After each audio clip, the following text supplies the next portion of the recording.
का भोजन नहीं हुआ तो वो भक्त कहाँ मिले? काशी में जाओ, काशी में सुदर्शन नाम करके सोपज भगत भगवान का भक्त है, उसको बुलाएंगे, वो भोजन करेंगे तब घंटा बजे। तो पहले भेजा गया भीमसेन को। अब भीमसेन के भोजन में 10,000 हाथी का बल था। उनके मन में हुआ सीधा मन से अगर नहीं आएंगे ना तो जबरदस्ती रथ पर बैठा करके गया। तो गए भीमसेन, बोलते महाराज जी युधिष्ठिर जी महाराज जी यज्ञ किए हैं, उसमें चलिए आप भोजन करने के लिए।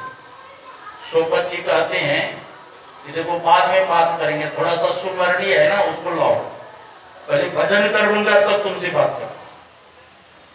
भीमसेन सोचा ये डोम का कैसे सुमरणी पकड़ू।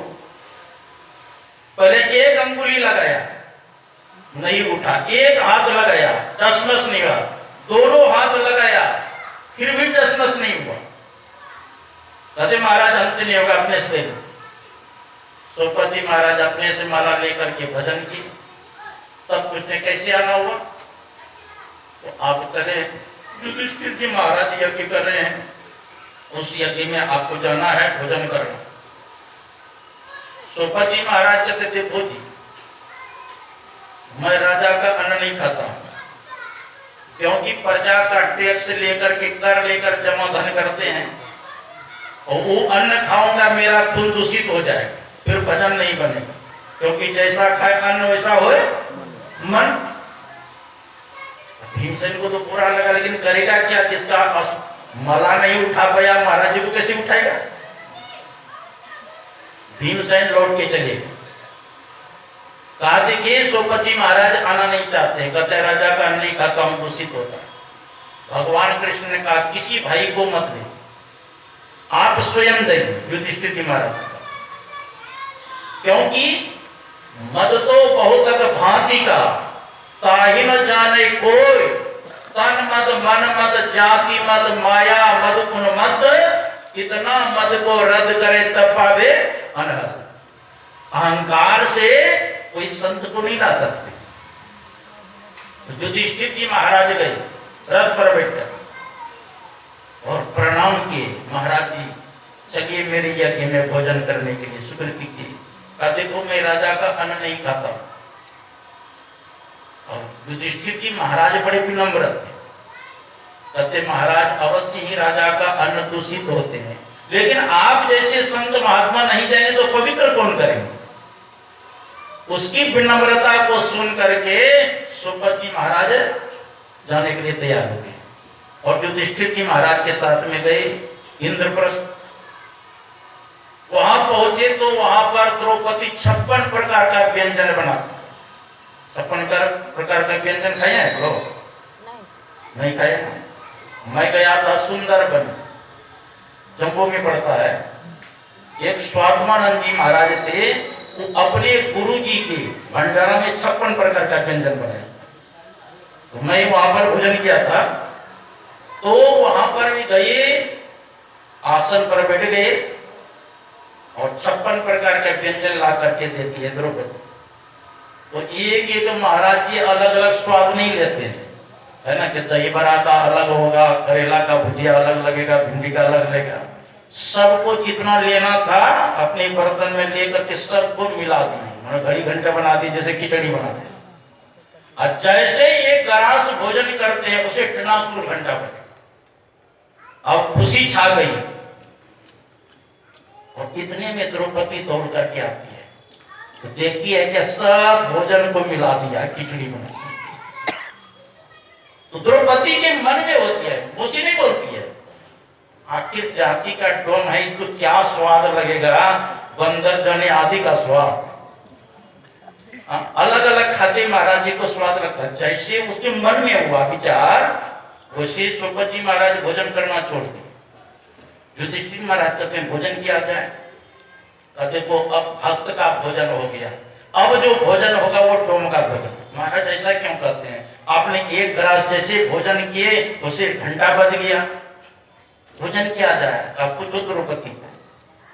अब द्रौपदी काटे तो खून नहीं, महाराज क्षमा कीजिएगा, मेरे मन में हुआ कि अलग अलग अगर भोजन करते तो बड़ा स्वाद लगता, आप एक ही में मिलाते तो मेरे मन में दूषित विचार आ गया, आप क्षमा कीजिए भोजन के लिए। देखो अब भोजन तो कर लूंगा, अब एक बार जो घंटा बज गया अब दोबारा नहीं बजे। साहब के दरबार में केवल भक्ति प्यार, केवल भक्ति प्यार, गुरु भक्ति में राजी, तजा सकल पकवान खाया दासी सुत बाजी। जब तक नेम आचार करे बहु तेरा कोई, खाए सबरी के पैर में सब ऋषि मुनि को। राज युधिष्ठिर यज्ञ कटोरा, जोड़ा सकल समाजा, मर्दा सब का मान सुपज बिनु घंट न बजा। पलटू ऊंची जात का मत कर कोई अंकार, साहब के दरबार में केवल भक्ति प्यार। भक्ति देखो सभी वर्ण में भगवान का भक्त हुए। तुलसीदास जी महाराज ब्राह्मण कुल के थे, वो भी भक्त हुए। युधिष्ठिर क्या कहते हैं, वशिष्ठ मुनि भी ब्राह्मण थे, भरद्वाज भी ब्राह्मण थे, याज्ञवल्क्य ऋषि भी ब्राह्मण थे। क्षत्रिय कुल में भी भगवान के भक्त हुए। मीराबाई छत्ररानी थी, मीराबाई। गरीबदास जी महाराज क्षत्रिय कुल में थे। वैश्य कुल में भी हुए लोग संत, जैसे सहजोबाई हुई, सुंदरदास जी महाराज हुए, पलटूदास जी महाराज हुए अयोध्या में। शूद्र कुल में भी भगवान के भक्त हुए, हरिदास जी महाराज हुए, बहुत से ऐसे हुए। सब कुल में, जिस कुल में भगवान के भक्त हैं, भगवान उसी से नाता जोड़ते हैं, है ना। जाति पाति पूछे नहीं कोई, हरि को भजे सो हरि का हो। देखो जाति पाति की कोई बात नहीं है, जिस कुल में भगवान के भक्त है वही भगवान को प्रिय है। एक महात्मा से पूछते, महाराज आप किस जाति के हैं? तो ऐसे महात्मा को जाति नहीं पूछना चाहिए, क्या पूछना चाहिए, उसका ज्ञान लेना चाहिए। तो महात्मा जी में मौफली आते, कहते हैं मैं हरिजन चमार। महाराज एक बार बोलिए ना कि हरिजन है कि चमार है? कहते को चमड़ा का शरीर है इसलिए चमार, हरि का भजन करता है इसलिए मैं हरिजन हूं। जो हरि का भजन करे वो ना हरिजन है। चमड़ा का तो सबका शरीर है, पांच तत्वों का तो सबका शरीर है, मिट्टी जल अग्नि वायु का सबका शरीर। तो जो भगवान की भक्ति करते भगवान उससे नाता जोड़ते। मां सबरी को माध्यम बना करके भगवान श्री राम ने 9 प्रकार का भक्ति का वर्णन। नवधा भक्ति कहूं तो ही पाई, असावधान सुन धरो मन माई। हे सबरी तुम्हारे अंदर 9 प्रकार की भक्ति है, लेकिन सावधान होकर के सुनो। आप हिमालय जाएंगे ना, लिखा रहता है चौराहा पर, सावधानी हटी दुर्घटना घटी। हाँ, सावधान होकर के नहीं सुनेंगे दुर्घटना घट सकती है। जैसे माँ पार्वती ने सावधान होकर के नहीं सुन पाई तो बार बार जन्मना मरना पड़ता है कि नहीं। हाँ, अभिमन्यु ने पूरा नहीं सुन पाया। अर्जुन जो चक्रव्यूह का कथा सुना रहे थे, मां सुभद्रा सो गई तो अभिमन्यु भी सो गए, अर्जुन कथा करना छोड़ दी। तो 7 फाटक कैसे पार किया जाता है, घुसा जाता है, वो तो जान गए, लेकिन बाहर कैसे होना होता है ये ज्ञान नहीं हुआ, तो पीछे में मारे गए कि नहीं। तो सावधान होकर के सुनना चाहिए। तो भगवान श्री राम ने क्या कहा, प्रथम भगति संतन कर संग। प्रथम भक्ति संतों का संग करेंगे, भक्ति प्रारंभ होगी। कुछ कहे अथवा नहीं कहे, सिर्फ संग किए रंग चढ़ना शुरू हो गया। प्रथम भगति संतन कर संग, अब दूसरी रति मम कथा प्रसंग। जहां संत महात्मा रहते हैं स्वाभाविक कथा प्रसंग चलता है, रति अर्थात प्रेम के साथ सुनना चाहिए। गुरु पद पंकज सेवा, तीसरी भगति अमन, गुरु की चरण कमल की सेवा करना चाहिए। कैसे, मान प्रतिष्ठा रहित होकर। देखिए गुरु की सेवा भगवान कृष्ण ने भी किए, भगवान श्री राम ने किए कि नहीं। भगवान कृष्ण के 2 गुरु थे, एक गर्गाचार्य जी महाराज, दूसरा संदीपनी मुनि। भगवान श्री राम के भी 2 गुरु, वशिष्ठ मुनि और विश्वामित्र। और जब विश्वामित्र सोने लगते थे, मुनिवर शयन किन जब जाई और चपन लगे, चरण चपन लगे, तो भाई दोनों भाई भगवान श्री राम और लक्ष्मण जी चरण का सेवा करते। और जब भगवान श्री राम सोने गए तो छोटा भाई लक्ष्मण सेवा करते थे ना। देखो, सोने की बारी पहले गुरु जी सोए, तब भगवान श्री राम शयन किए, अब तब लक्ष्मण जी सोए। लेकिन जगने की बारी होता है तब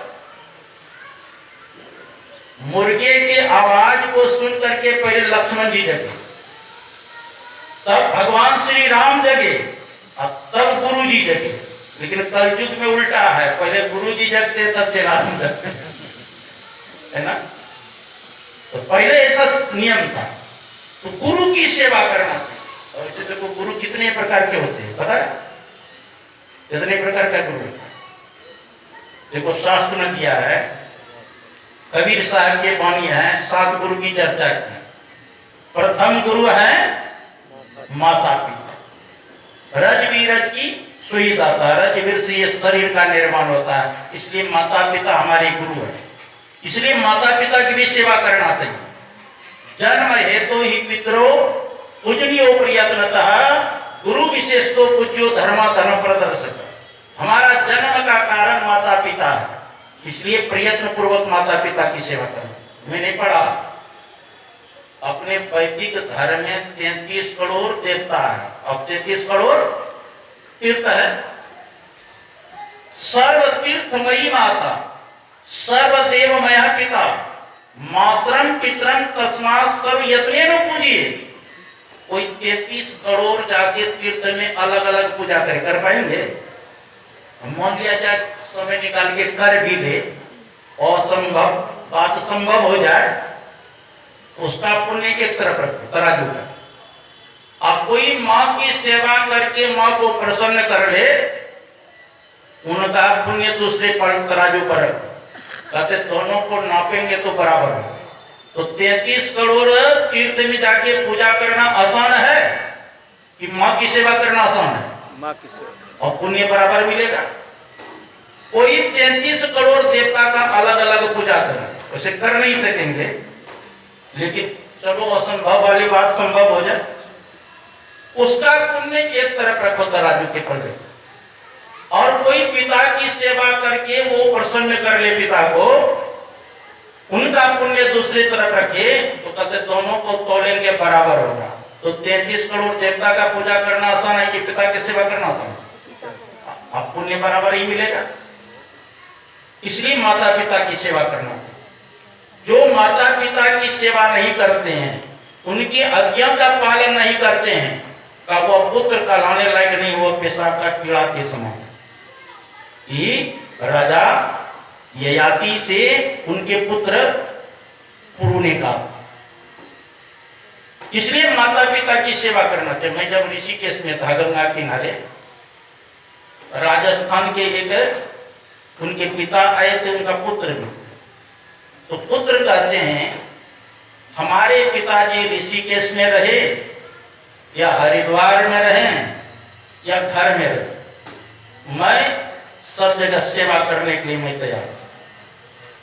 दूसरे के लिए राधा कृष्ण भले दूसरा है, लेकिन हमारे लिए तो राधा कृष्ण हमारे माता पिता ही है। जो कितना उत्तम विचार है। मैंने दिव्य कथा सुंदर दृष्टांत में भी दिया हुए, एक लड़का अपनी माता जी जब बीमार पड़ गई तो माँ ने अपने पुत्र से कहा, बेटा जल ले आओ मैं पीऊं।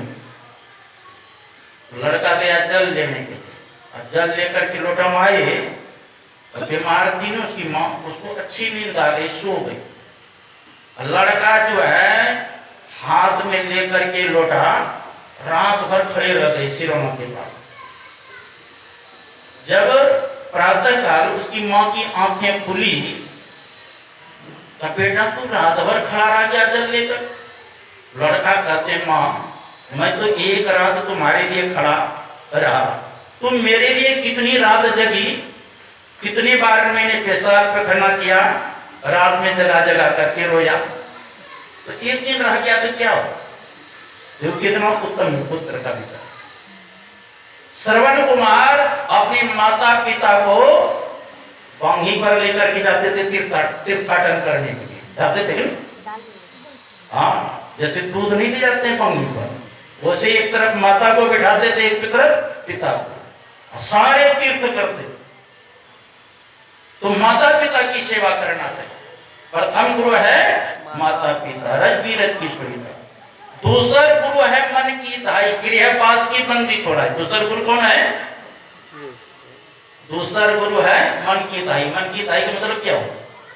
जैसे बालक का जन्म होता था तो पहले समय आते दिन साफ सुथरा करने के लिए बच्चे को, अब तो हॉस्पिटल में होता है तो नर्स समझ लो, कहते हैं उनका भी सम्मान करना चाहिए।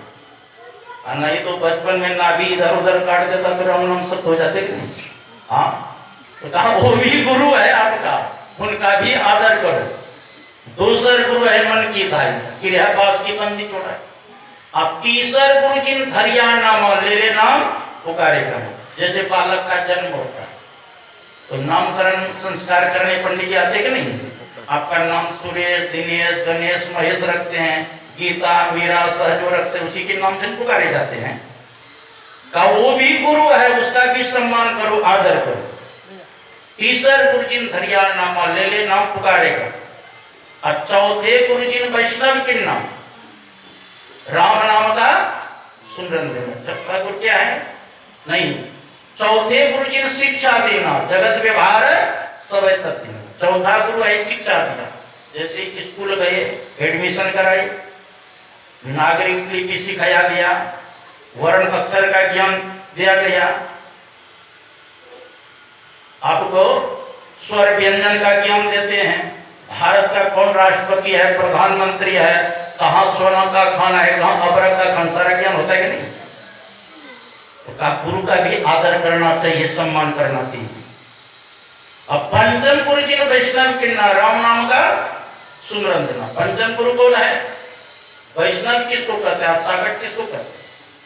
वैष्णव उसको कहते हैं जो दूध, दही, फल, मेवा, मिष्टान खाते हैं, उसको कहते हैं वैष्णव। और सागर कहते जो मांस, मछली, दारू, शराब, गंजा, भंग खाते पीते हैं। जो आपको मांसाहारी से शाकाहारी बनाया और परमात्मा के बहुत नाम है, उन नामों में से एक नाम का जप बदले। देखो संसार में कितने मंत्र है? भगवान शंकर कहते हैं संसार में 7 करोड़ महामंत्र है। कितना मंत्र है? 7 करोड़।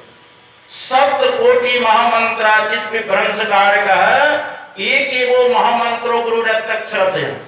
संसार में 7 करोड़ महामंत्र है, सभी मंत्र चित्त को भ्रमित करने वाला है, लेकिन 2 अक्षर जो गुरु मंत्र है सभी मंत्रों का राजा है। इसलिए कहा मंत्र राजपितम देवी गुरु रत्नाक्षरद्वयम् स्मृति वेद पुराण सार में संशय। स्मृति वेद पुराणों का सार है गुरु मंत्र। इसलिए क्या कहते हैं? गुरुर् ब्रह्मा गुरुर् विष्णु गुरुर्देवो महेश्वर गुरु साक्षात परब्रह्म तस्मै श्री गुरुवे नमः। गुरु ही ब्रह्मा है, विष्णु है, महेश है और परब्रह्म है। इसीलिए गुरु मंत्र का जप करना चाहिए। गुरु महाराज भी कहते हैं अति पावन गुरु मंत्र मन ही मन जाप। पवित्र गुरु मंत्र का जप करना चाहिए। उठते बैठते खाते पीते सोते ऐसे जप करना चाहिए। तुलसीदास जी महाराज ने लिखा रवि पंचक जाके नहीं ताई चतुर्थी नाय अब ही सब तक घेरे रहे कबहू तृतीया। रवि पंचक जाके, रविवार के 5वां दिन कौन बार होता है? रविवार, सोमवार, मंगलवार, बुधवार, गुरुवार। का जिन्होंने जीवन में गुरु नहीं धारण किया उसका काम शुरू होगा। कहते रवि पंचक जाके नहीं अब ताही चतुर्थी में, और रविवार के चौथा दिन बुधवार। बुध मतलब होता है ज्ञान। गुरु बिनु होई की ज्ञान, ज्ञान की होई वैरागी बिनु गावहि वेद पुराण सुखी लई हरि भक्ति बिनु। बिना गुरु का ज्ञान नहीं होता है, बिना गुरु का ज्ञान नहीं होता है। तो कहते रवि पंचक जाके नहीं ताई चतुर्थी नाय अपते ही सब तक घेरे रहे। जो गुरु धारण नहीं करते हैं तो कहते शनि चला कर उसको परेशान कर। एक बार हनुमान जी भगवान श्री राम के लिए पुष्प लेने के लिए गए वाटिका, और जैसे गए शनिचरा गिरा बैठ गए। शनिचरा गिरा कहते हैं मैं आपके ऊपर बैठूंगा सिर पर। कहा क्यों? शनिचरा गिरा ने कहा प्रातः काल मेरी दृष्टि जिसके ऊपर पड़ती है उसके सर पर मैं बैठता हूं। तो हनुमान जी ने कहा देखो मैं भगवान श्री राम के लिए पुष्प लेने के लिए आया, पुष्प भगवान को जाकर के समर्पित करूंगा, भगवान पूजा कर लेंगे, अब फिर आऊंगा ना तो मेरे सर पर बैठ जाए। कहा नहीं नहीं नहीं, तो तुम्हारी प्रतिज्ञा भंग हो जाए। तो हनुमान जी ने कहा नहीं मानोगे? कहा नहीं। तो कहा बैठ जाओ। तो शनिचरा गिरा बैठ गए हनुमान जी की मस्त। और हनुमान जी इधर उधर देखा, एक पहाड़ उखाड़ के मथा पे रख दी। अब शनिचरा गिरा तब गए और जल्दी से हटाओ नहीं तो हम तो भरता बन जाएंगे। आप प्रतिज्ञा करो जहां सत्संग हो, ध्यान हो, भगवान का कीर्तन हो, स्मरण हो, वहां विघ्न बाधा नहीं करना, नहीं तो इससे भी बड़ा पत्थर रखूंगा। प्रतिज्ञा क्या? तब संकट से चूके। कहा अगर गुरु के शरण में नहीं जाओगे तो शनिचरा गिरा परेशान करेगा। रवि पंचक जाके नहीं ताई चतुर्थी ना, अब ही सब तक घेरे रहे कब हो तृतीया। रविवार के तीसरा दिन कौन बार होता है? मंगलवार। मंगल मतलब कल्याण। जब तक गुरु के शरण में नहीं जाएंगे तब तक कल्याण होने वाला नहीं। और मंगल के स्वरूप कौन है? सदगुरु है ना। हम लोग प्रार्थना करते हैं मंगल मूर्ति सदगुरु मिलवै सर्वाधा। मंगल के स्वरूप, कल्याण के स्वरूप सदगुरु होते हैं और मिलवै सर्वाधार परमात्मा से मिला देते हैं। भव सिंधु के पार जो चाहिए जान को, केवट भेद की तलाश कीजिए। घाटों बाट के भेद की महर भी ताही के नाव पर पांव दीजिए। दास पलटू कहे कौन मल्ला है, उतरी भव सिंधु तब पार की। तो भव सागर से पार करने वाले कौन है? सदगुरु है ना। पहले नारद मुनि जहां जाते थे ना, जहां बैठते थे वहां पर मिट्टी काट करके दूसरा मिट्टी डाल करके गोबर से निपाई करते। ये बात जाकर के भगवान विष्णु से नारद जी कहते प्रभु जहां जाता हूं वहां पर मिट्टी काट के अलग करके दूसरा मिट्टी भर के गोबर से निपाई करते, ऐसा क्यों करते हैं? तूने अब तक गुरु धारण नहीं किया। जो गुरु धारण नहीं करते उसको क्या कहते हैं? निगुरा। और जो गुरु धारण किया उसको कहते हैं सगुरा। गुरु धारण करने वाले सगुरा। तो गुरु धारण नहीं किया तो कहा प्रभु मैं किसको गुरु धारण करूं? का प्रातः काल जो तुमको गुरु मिल जाए ना, जो बैठ जाए उसी को गुरु को धारण कर।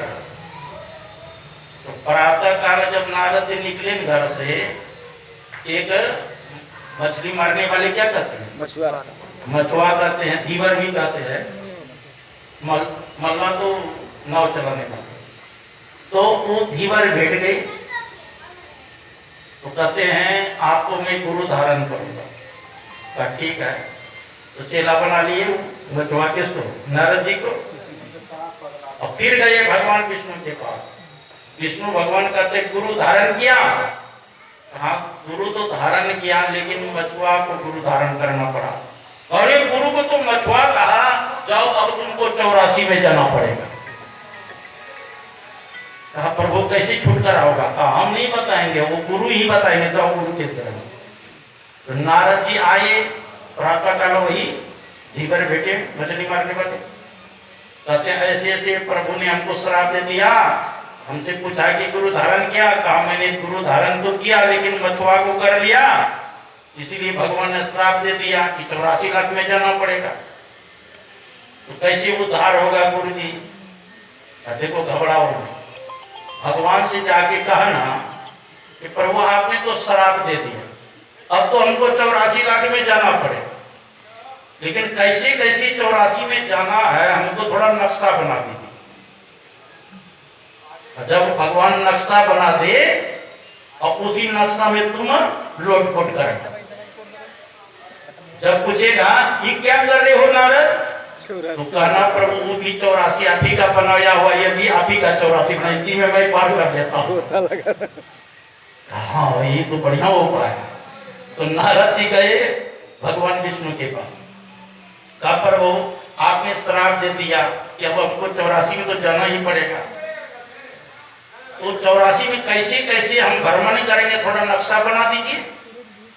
तो भगवान ने नक्शा तैयार कर दिया और नक्शा को नीचे रख करके नारद जी लोटपोट करने लग गए। भगवान का तैयारी, नारद ये क्या कर रहे हो, कहा प्रभु वो भी 84 आप ही का बनाया हुआ, ये भी 84 आप ही का बनाया, इसी में पार कर देता हूं। देखा गुरु कैसा होता है, पल में कर दे निहाल भजो सद्गुरु, एक पल में गुरु निहाल कर देंगे।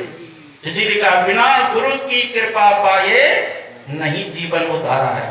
जब तक गुरु धारण नहीं करेंगे तब तक जीवन उद्धार होने वाला नहीं। इसलिए प्रत्येक मनुष्य को गुरु धारण करना चाहिए, है ना। संकट में पड़ जाएंगे तो कौन तुमको बचाएगा संकट से, अरे गुरु बचाएंगे ना। जब गुरु का स्मरण करेंगे तब संकट से बचाएंगे। हाँ, हनुमान जी संकट से कब बचाते हैं, संकट ते हनुमान छुड़ावे, मन कर्म वचन ध्यान जो लाभ, जो मन वचन कर्म से ध्यान करेंगे उसका ना संकट दूर करेंगे। जो हमारे इष्ट है जिनका हम ध्यान करेंगे वह संकट हमारा दूर करेंगे। इसलिए गुरु के शरण में जाना चाहिए, गुरु से दीक्षा लेकर के साधन करना चाहिए। देखो इस जन्म में करें या स्वजन्म के बाद करें, हम ही को करना पड़ेगा। इसलिए गुरु के शरण में जाना चाहिए।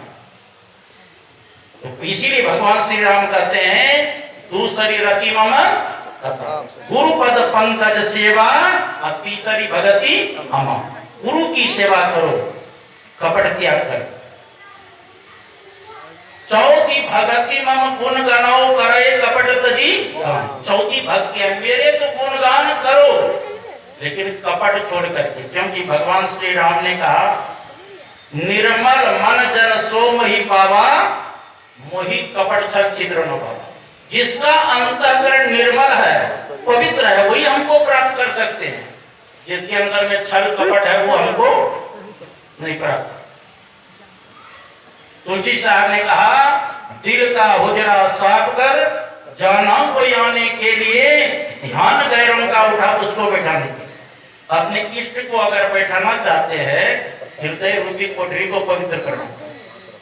जैसे गंगा जल हम लोग लाने जाते हैं घर से लेके तो जिस पात्र में गंगा जल रखते हैं उसको साफ करके लाते हैं,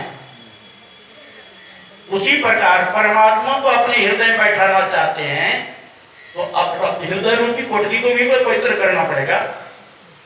गुरु नानक देव जी महाराज कहते हैं सूचे भाणले सांच समावे बिरले सुचाचारी अतंतै कोपरम तंत्र मिलाया नानक शरण तुम्हारा।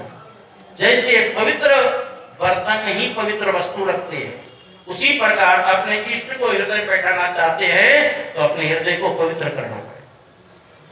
मंत्र जाप मम दृढ़ विश्वास पंचम भजन सो वेद प्रकाश। मेरे मंत्रों का जो जप करना है यही वेद में पांचवी भक्ति प्रसिद्ध है। मेरे मंत्र का जप करो, जप करते करते मन एकाग्र हो जाए तो जप से संबंधित इष्ट का ध्यान करना चाहिए। देखो अयोध्या वासी जमुना क्या करते हैं सरजू नदी में स्नान भी करते थे, जप भी करते, ध्यान करते थे। मज्जहि सज्जन वृंद बहु पावन सरजू नीर जपहि राम धरि ध्यान और सुंदर श्याम शरीर। अयोध्या वासी भी राम मंत्र के जप करते थे, सरजू नदी में स्नान करते थे और श्याम वर्ण भगवान का ध्यान करते थे। हम लोगों को भी करना चाहिए। सतगुरु सतगुरु नित ही पुकारत सीजत पाप समूह है सतगुरु रूप ही में धारत काम क्रोध मद लोभ है। सतगुरु रूप का ध्यान करेंगे तो उनके अंदर में काम, क्रोध, लोभ, मोह, मत्सर नहीं है। आप भी ध्यान करेंगे तो आपके अंदर भी विकार नहीं, तब योग्यता आएगा आपको छठी भक्ति करने। छठ दमशील विरति बहुकर्मा निरत निरंतर सज्जन धर्म। छठी भक्तियां इंद्रियों का दमन। इंद्रियों का दमन कैसे होगा? जब दृष्टि योग साधन करेंगे। यही बात भगवान श्री राम ने हनुमान जी से बताई। एक तत्व दृढ़ाभ्यासाद्यापन्न विजितम मनः परिच्छिन्न चित्त दर्पस्व निगृहीत इंद्रिय दिशः पदवी व हेमंते छियन्ति बहुवासना। हे पवन सुत हनुमान, एक तत्व का दृढ़ अभ्यास करो। जैसे हेमंत काल में कमल गल जाता है, ठीक है ना, कमल का पत्ता ठंडी दिन में गल जाता है, का उसी प्रकार एक तत्व का दृढ़ अभ्यास करने से आपकी इंद्रियां काबू में हो जाए। एक तत्व यही दृष्टि हो। हम लोगों को गुरु महाराज बताए, निज तन में खोज सज्जन बाहर न खोजना, अपने ही घट में हरि है अपने में खोजना। कैसे? तो दो नयन नजर जोड़ के एक नौक बना के अंतर में देख सुन अंतर में खोजना। अपने दृष्टि धारों को एक कर। यही बात भगवान कृष्ण ने अर्जुन से कहा था। समं कायो शिरो किरणं धारयन् अचलं स्थिरः संपेक्ष नासिकाग्रं सुदिशच्चानवलोकनं। हे अर्जुन, शरीर, गर्दन, मस्तक को सीधा कर बैठ जाओ और किसी दिशाओं को न देखते हुए नासाग्र में देखो। दिशाएं कितने हैं? दिशाएं 10 है। उत्तर, दक्षिण, पूर्व, पश्चिम। नृत्य कौन, वायव्य कौन, ईशान कौन, अग्नि कौन और नीचे ऊपर। 10 हुआ ना? अरे उत्तर, दक्षिण, पूर्व, पश्चिम और 4 कोना और नीचे ऊपर। 10 दिशाओं को न देखते हुए फिर देखो, कहाँ देखेंगे? आंख खोल करके देखेंगे तो दिशा का ज्ञान होगा। इसलिए आंख बंद करके देखना है। कहाँ देखना है? यही गुरु से दीक्षा लेना पड़ता है। कहाँ देखेंगे? अंधकार है ना, गुरु बताएंगे कहाँ देखना है। कोई नाक के ऐसे राकर तो ये नासागर इसी को करते हैं। हाँ, किसी दिशा में नासागर तो एक दिशा होगा, नहीं होगा? कहते 10 दिशाओं को न देखते फिर देखो। यही है दृष्टि योग साधन। दृष्टि धारों को एक करना है। जो एक करता है उसका इंद्रियां बस में हो जाती है। छठ दमशील विरति बहुकर्मा निरत निरंतर सज्जन धर्म। और सज्जनों का धर्म क्या है? झूठ नहीं बोलना, नशा नहीं करना, व्यभिचार नहीं करना। झूठ, चोरी, नशा, हिंसा, व्यभिचार, 5 पापों को नहीं करना चाहिए। उसी को सज्जन कहते हैं। और जो 5 पापों को करेंगे उसको क्या कहेंगे? तो दुर्जन कहेंगे। और सातम सम वही मैं जग देखा मोते अधिक संत करे। 7वीं भक्ति है समता प्राप्त करना। देखो, बाहर में सर्प टेढ़ा मेढ़ा चलता है, बिल में जाता है तो सीधा हो जाता है। उसी प्रकार हम लोगों का जो मन है वह वक्र गति में टेढ़ा मेढ़ा चलता है पिंड में। जब सुषमना में नाद प्रवेश करके आदि नाद जब सुनता है तो मन का भी छटपटी समाप्त हो जाता है।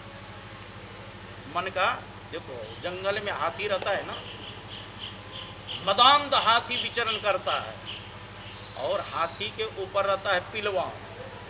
अब पिलवान के हाथ में रहता है अंकुश। अंकुश के बस पर कहते हैं हाथी को पर तो डर के मारे हाथी बढ़ जाता है, कहता है उठ जाता है, चल चलने लगता है।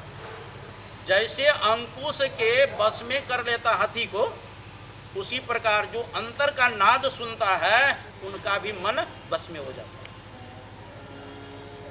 जैसे मृगा को फंसाने के लिए क्या करता है? बैलिया जाल फैला देता है, जाल में फंस जाता है, छटपटी उसका समय। उसी प्रकार अनहद नाद हमारे अंदर है। उस अनहद नादों में एक शब्द है सार शब्द, जिसको ओम, स्फोट, उद्गित, प्रणव कहते हैं। वो आदि शब्द पकड़ा जाए तो मन का भी अस्तित्व खत्म हो जाएगा। इंद्रिय थकित गलित मन हुआ आशा सकल हुई। ये देखो, ये 7 भक्तियां है। 2 भक्ति तो उसका फल है, 8वीं 9वीं। आठम जथा लाभ संतोषा सपने वो नहीं देखा पर दोषा। आठवीं भक्ति है, कहते हैं जागृत में कौन कहे, स्वप्न में भी दूसरे का दोष नहीं देखना चाहिए। देखो दूसरे का दोष देखने से क्या होगा, आपका सद्गुण उसके अंदर चला जाएगा, उसका अवगुण आपके अंदर चला है। इसीलिए कहा दूसरे का दोष नहीं देखना चाहिए और जो कुछ मिल जाए उसी में संतोष धारण करना चाहिए। गौ धन गज धन बाज धन और रतन धन खान, और जब आवे संतोष धन सब धन दूरी समा। नवम सरल सब छल छल ही ना मम भरोसी हरस मधु। नौवीं भक्ति है सबसे सरल हो जाओ, निष्कपट हो जाओ, मेरा ही भरोसा रखो। ऐसा नहीं मोर दास काहे नर आशा करे तो कहो कहाँ विश्वासा। मेरा दास भक्त तो बनता है और दूसरे के सामने हाथ पसरता है, कहो मेरे प्रति विश्वास रहा नहीं रहा, मेरा ही भरोसा रखो। जोगी वृंद दुर्लभ गति जोई तो कहाँ आज सुलभ भई। हे सबरी, जो गति जोगियों को दुर्लभ से प्राप्त होता है आज तुमको सहज से प्राप्त होता है। मम दर्शन फल परम अनुपा जीव पावनी स्वरूपा। मेरे दर्शनों का अतिशय फल है कि जीव अपने आत्मस्वरूप को प्राप्त कर लेते हैं। यहाँ तक तो भगवान श्री राम ने माँ सबरी को उपदेश दिया। अब माँ सबरी कहती है भगवान श्री राम से कि जब तक मैं अपने शरीर का त्याग करके आपके आत्मस्वरूप में लीन नहीं हो जाती हूँ तब तक आप यहाँ खड़ा रहिए। आप कही कथा सकल बिलो की हरिमुख, हृदय पद पंकज धरे, तति जोग पावन दे हरिपद लीन भई जहाँ नहीं फिरे। नर विविध कर्म अधर्म बहुमत, शोक प्रद सब त्याग हो, विश्वास करी कहतास तुलसी राम पद अनुराग। सभी कथाओं को कह करके वो भगवान श्री राम का मुखारविंद को देख करके सबरी अपने शरीर का परित्याग करती है और भगवान के उस हरिधाम में वह लीन हो जाती है जहां से फिर संसार में आना नहीं पड़ता। इसी को भगवान कृष्ण के नाम कहते हैं यद गत्वा निवर्तन्ते तद धाम परमम मम। जो भक्त मेरे धाम में चले आते हैं फिर उनको संसार में जाना नहीं पड़ता है, अवगमन के चक्कर में नहीं जाना। जातिहीन अगर जन्म मही मुक्त किन अस्नार, महामंद मन सुख चासी। ऐसे प्रभु के साथ जो छोटी जाति कौर वीर के घर में जन्म, तो उनको भी भगवान ने मुक्त कर दिए संसार से। अरे भक्ति के प्रभाव है ना, भक्ति करके ही संसार सागर से पार हो। जब ऐसी छोटी जाति में जन्म लिए, जब वो अपना उद्धार कर सकते हैं, अगर हम लोग अगर भगवान का भजन करेंगे तो हमारा उद्धार नहीं होगा। इसलिए संतों से युक्ति जान करके साधन करना प्रारंभ कर दें तो हमारा यह लोक और परलोक दोनों सुख में होगा। यही आप लोगों की सेवा में थोड़ा सा कहा। बोलिए श्री सद्गुरु महाराज की।